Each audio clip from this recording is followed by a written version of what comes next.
Welcome back. It's loaded and rolling. I'm Thomas Wasson, trucking expert here at FreightWaves.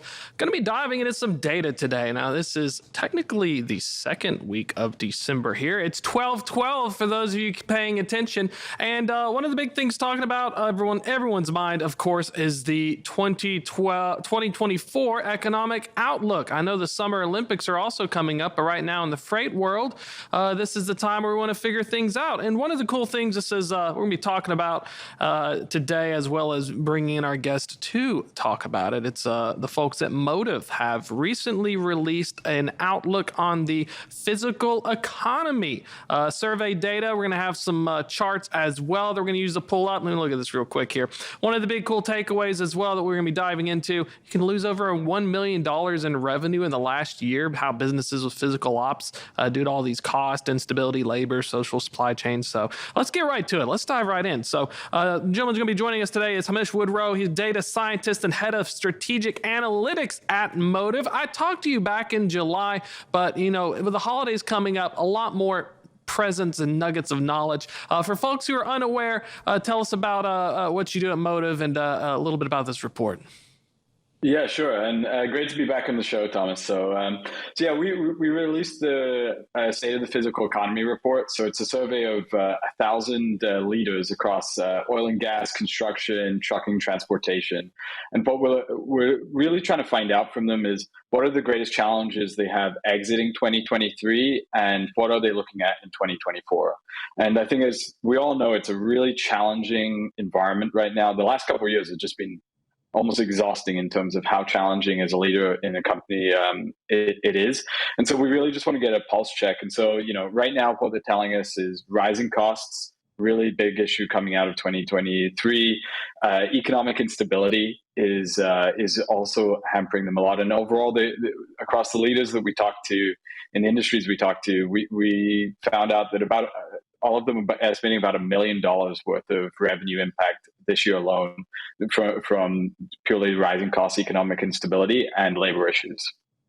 That's what I was thinking as well, because some of the challenges, I'm looking at the survey data, we should have one on, let me look real quick here, planning to invest, opportunities and challenges. We're going to look at the biggest biz threats. I got a chart. We're going to toss it up here on the screen in a minute, provided. And one of the biggest threats, I do feel like that rising costs. Let me see if we got it brought up here. Was it 59%, economic instability 51, labor shortages and talent retention at 45.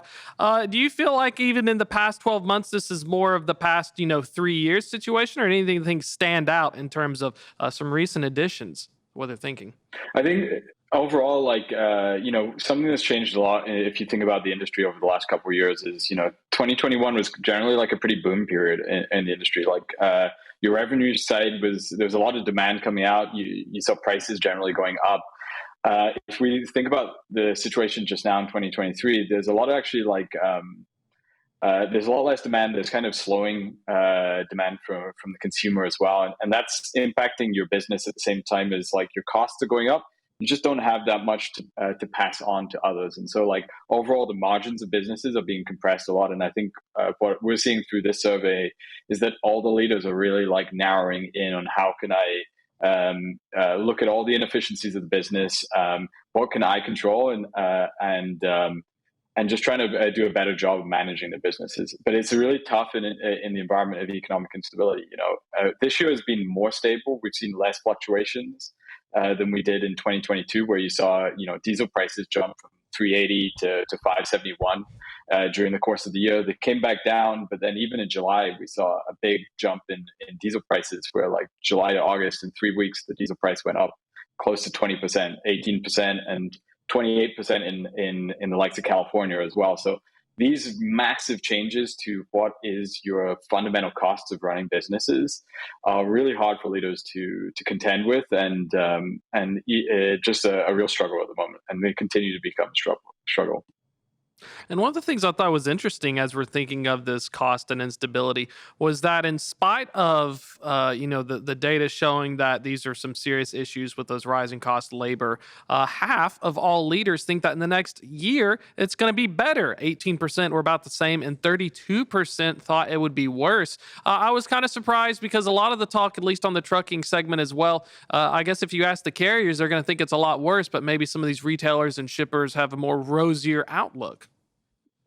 Yeah, and I think that that's what you're going to see is a little bit of divergence by industry as to how things are faring, and we see that across our client base, but also trucking's been going through a really tough time and continues to, and we expect on our side to see tightening kind of mid next year in the industry, but at the same time, we're working through a lot of overcapacity coming out of that the COVID period. But I think also what I take from it is, yeah, 50% of people are looking for improvement next year. But there's also a good majority who either don't know or are expecting it to be worse. And I think it also shows the spread of uncertainty coming into this period of time. Like people are not all on the same perspective. And I think that's one of the things like we spend a lot of time thinking about, I spend a lot of time thinking about is there's a lot of uncertainty out there. So how can you manage your business better? What do you do in an uncertain period of time? You also, the economy overall is an uncertain going into 2024, and you're gonna, you can pick up any sort of journal and read different points of view every week. So that's a pretty tough situation for leaders that need to be making decisions. And I feel like there's a really cool one as well. Talking about data silo, lack of information. I saw that all the time. And I feel like for folks, regardless if you're in a large org, trucking, logistics, supply chain, or whatever, the siloing of data, I'm going to give out one of the factoids here. Nearly half, or 46% of leaders, are using more than 10 individual tools for their operation. 30%, one out of three, said, I'm using too many tools to count. I feel like I've seen this before in my own professional experience, but it's kind of a striking fact that you get to a point and you're like, well, I just don't know. Yeah, and then the thing is, you're getting a lot pushed on to you, and like having that sort of 360 view of your business is kind of critical when you're trying to do efficiencies. Everybody is being pushed for operational efficiencies right now, but how can you do it if you don't even know where your cost bases are? And so that's a real challenge. And us is, we work in the technology field where there's a lot of opportunity to get much rounder views of your business, but it is a challenge. Like if you're trying to optimize your business, you need to know where not only are your assets, but also where's your expenditures. And something coming out of that report overall is yeah, there's a lack of visibility through tooling, just too many tools, not a single pane of glass to be able to view your business through. But also, I think about 40% of leaders saying that on a monthly basis, they sometimes don't know where all their vehicles are. These are real sort of issues as you really are trying to compete in this environment that's pretty challenging, where your costs are rising, you're trying to maintain them under control, and it's really not working in your favor to kind of have a limit to the visibility you have over what is a pretty capital intensive industry across every sector. There's a lot of capital going out there. An area near and dear to my heart is losing your assets. That 44% admitted to losing their vehicles at least monthly. Yeah. It got to a point at a large carrier like US Express, there's a special team of people because when you have like tens of thousands of trailers, you just lose a few. So there's always a report where you're looking for assets, tractors, and trailers because I don't think people understand how common that can be and also how that ties into, well, if you can't remember how many visibility things you're doing and you got the wrong login, how are you going to find the asset that's using that specific visibility platform? Yeah, and then how do you control any of the costs? So it's like a super, when I think about a lot of the problems that we face and I focus on data, you start with getting the data. Like you start with like the fundamentals. Can you measure stuff? And if you can't measure stuff, you can't improve a lot of the optimizations you want to run as a business. And so starting with measurement, you can get much smarter, much fancier later on, but really you need to have like visibility. And I think that was one of the things that I took out from it. It resonates a lot with my own experience as well. It's just the starting point. And I think especially you're going to see that every leader is going to be forced to like reconcile every cost basis, get visibility into every department. And some companies are already doing it. We're seeing it a lot, but I think it's going to be the continual theme through 2024. It's like, in order to stay competitive, you need to be looking at your margins, and I think especially on the trucking side, spot prices haven't moved a lot. Like the fluctuations in diesel prices are pretty large. Your fundamental costs are going up. Inflation is not helping overall in terms of your rising costs. And then there's also a lot of instability in terms of the businesses themselves, in terms of knowing how your contracts are going to be over the 2024 period. So, one of the best ways you can defend yourself as a business is getting visibility and optimizing in your primary cost centers. And I feel like that ties into fraud as well. There'd been a lot of talk recently, load board fraud, spoofing MC numbers, even spoofing a shipper. It's getting very, very, not only complicated, but they're getting better at it. One of the interesting things saw on here was prices. Leaders estimate 19% of their fleet spending may be fraudulent. If you're in construction, maybe 22%. We're still looking for what Jimmy Hoffa and his concrete shoes, but 19 to 22%, putting it in numbers like that, that sounds a little concerning. What, 1 out of 5 almost, right? Yeah, and I think that's again, it goes back to kind of this visibility thing. Is like, if you can't track something, if you don't even know where a truck is, how can you start to really like narrow in on what's true utilization, what's true fuel spend, um, where your assets are. I think it's some one of these hidden costs of doing business that it doesn't get as much talked about. It gets sort of every so often brought up, but it's really, I think, is at this point in time where overall you're trying to manage your cash as well as you can. The cost of capital is going up, and just like you need to be looking at things like fraud. You need to be looking at like also protecting yourself against it in your business, and auditing your business, and really looking what are unnatural costs, what costs can be saved. And it's a difficult one, and I think it really goes back to that point of like visibility. Start with visibility. You can start looking at things like fuel spend. You can start looking at fuel fraud, which we sent out another report a couple of months ago looking at like the impact of fuel fraud across major enterprise companies, and it's significant there, and especially at the cost of diesel right now. Especially when you look at it in the last sort of 10 years, cost of diesel is still really high, even if it's come down from 2022. You got to be thinking about where all the money that's outflowing from your business is going. It's going to get pushed over the next 12 months on the revenue side for sure. And I'm kind of curious about that fuel fraud as well. I wonder if that includes drivers using their fuel cards. I know some fuel cards give you like 20 or $50 a day for extra stuff. I wonder if that was one of the big things, or if it's literally like one of those skimmers where they take your fuel card and the next thing you know, someone's buying Amazon gift cards with your fleet card.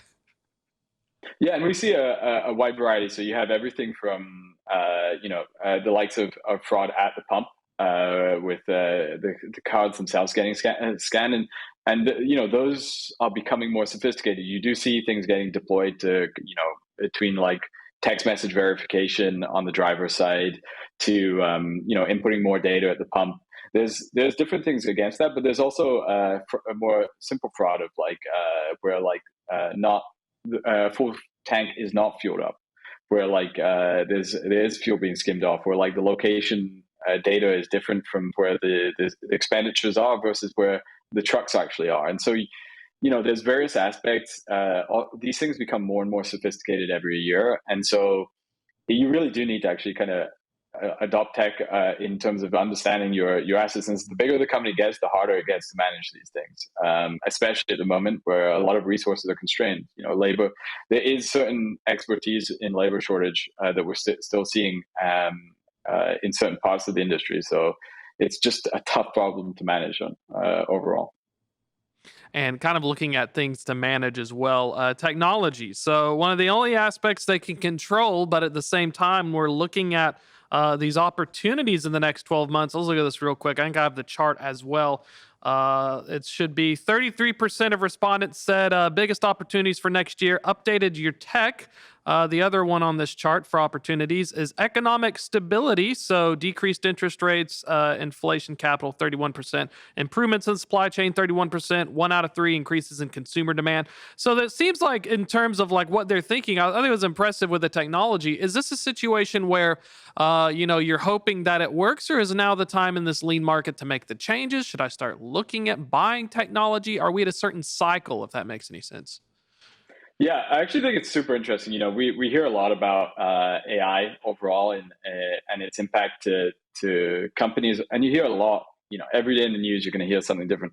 I actually think there's significant application in kind of aiding decision making, and we see that even in the leaders survey that they really see it helping in their decision making in managing operations. I think one of the things that in general you'll find is a lot of companies run really lean, and so managing very large scale operations, highly complex. But if you achieve the visibility problem at the start, you can start doing some pretty smart stuff around like, I see it all the time with driver coaching. Like you can't watch thousands of hours of videos, but you can have something, programmatically watch, look for driver behaviors or look for vehicle behaviors to improve coaching.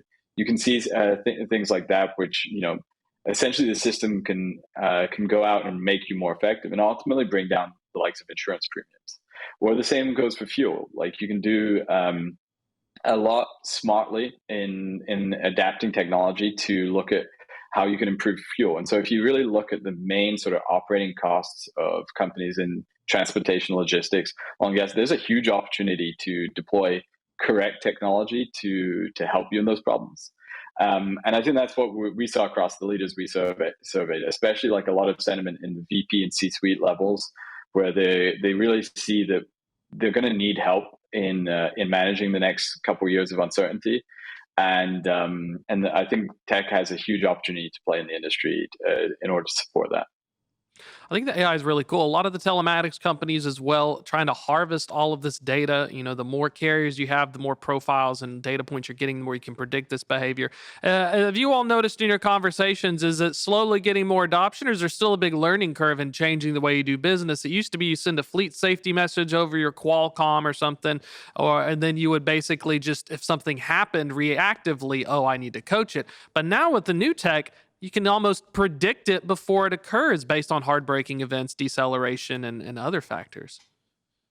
Yeah, and we see that 70+% of leaders believe like the likes of AI dash cams have had a positive impact on safety on the road. So we definitely see that that's recognized in kind of the value proposition of the technology. I think there continues to be improvements that can be made, but I think it's clear that you will impact safety on the road through getting visibility and getting technology to help you in managing really large fleets. And again, to your point, it's proactive. I think about it from like the point of view of like, small events, small behaviors, be it like very hard braking, accelerations, switching lanes without proper indication. These ultimately lead to critical events. And there's a ratio that you can really look at of like so many safety events will ultimately lead to an accident. And so really like by managing all the upfront events, you can really reduce your risk of accidents. And we see it in fleets. Like one of the things that my department does is really look at the impact of deploying technology on companies. We see companies with 50% plus accident reduction over the time of implementation. And you really do see the impact both on safety event reduction, active coaching programs being much more effective by having technology installed. And so I like that's for me, it's actually a really exciting place right now that we can be, is because really like there's a lot of things happening in AI spheres. It's super fascinating to keep up with it and read it. But really where I see stuff getting used right now in the transportation sector and overall the physical economy, which can meet really where AI is today and actually impact the workflows of people on the ground every single day and actually change behaviors and have positive outcomes, be it from like efficiency of companies and how you run it and reducing costs to safety events. Like that's super critical. It's a big issue for every company, is top of mind. It's the one that keeps you up at night. And the fact that right now with technology we can already have impacts on that is for me like a really exciting area that, like, to be honest, the industry is kind of leading in terms of real applications which are changing like the workflows of fleet managers today. That was really cool. AI, the nearly 70%, 69% think AI is going to have a positive impact. 73% agree roads are safer. I got a fun question here on a distribution because I have a feeling with AI now. My theory, my hot freight take is that driver issues and corrections follow a Pareto distribution with a power law 80/20 compared to a normal distribution. And once fleets figure that out, you're going to see huge gains. I was curious if there's anything in the data, anecdotally looking around, if it happens to fall into that. Because my theory from being a freight broker was it was 80/20, where 20% of your sales rep would drive 80% of the movement. I wonder if fleets and data and AI and safety follow a similar profile. Yeah, and actually, that's where you see a lot of the impact is. I think you can see we provide a lot of insights to different companies to manage it, and you can manage things from tenure of drivers. It can really help your onboarding programs to like proactively like manage more tenured drivers as well over time and incentivize strong behaviors. But you're correct, and I think a lot of the times once you get the visibility, and I think it's really like the key is like getting that visibility, you actually start to like narrow down your problems. I think like that's something that I see in the work we do, but it's common across the industry. It's like once you see it, you actually start to see low hanging fruit that you can actually start attacking and making changes that will really have a significant impact, one to safety or to the overall operational efficiency.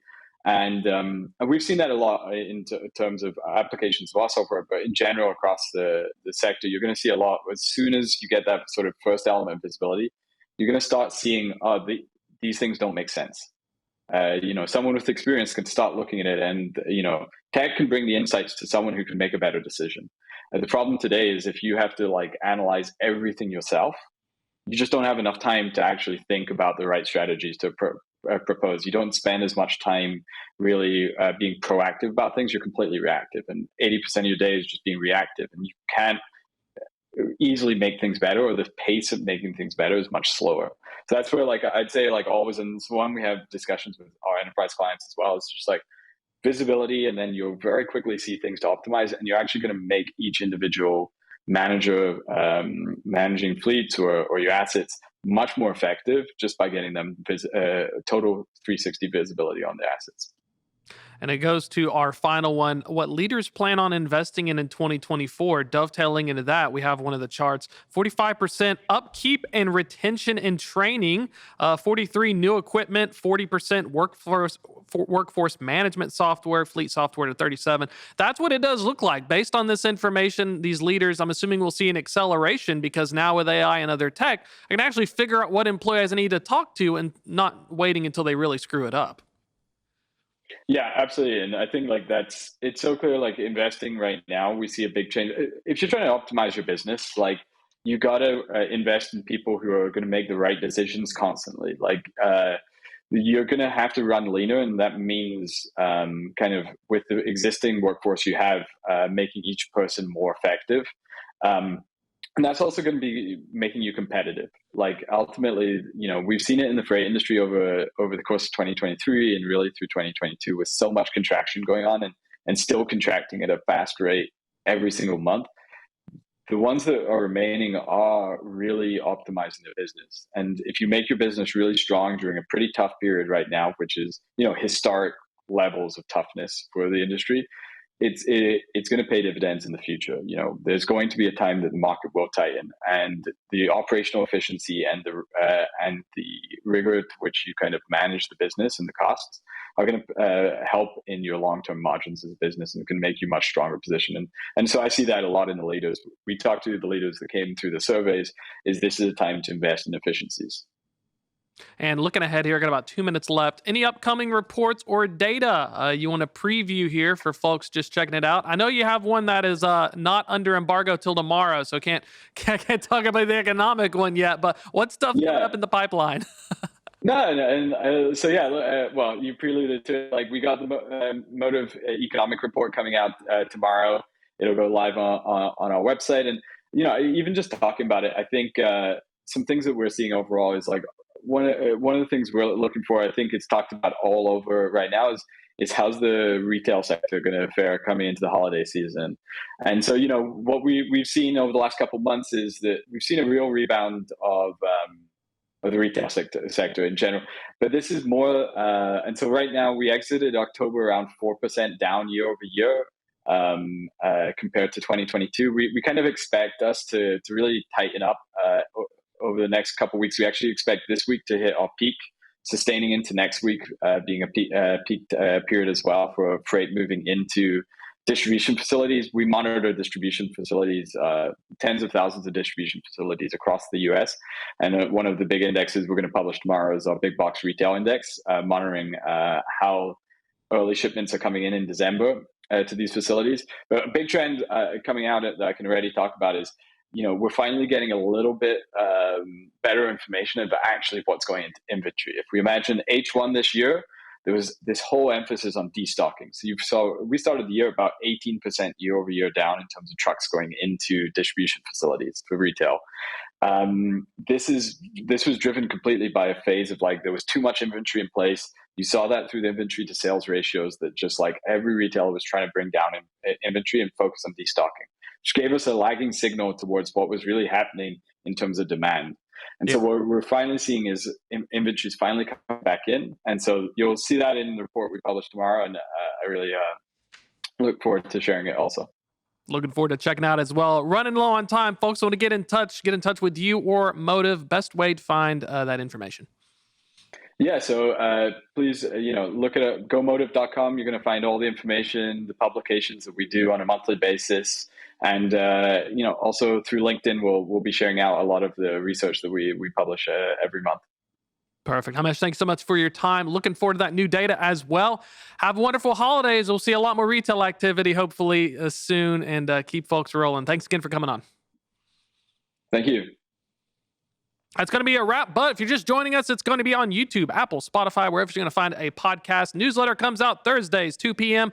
Next episode next Tuesday, 1 p.m. Eastern. Join us each time. That's a wrap. We'll do it live.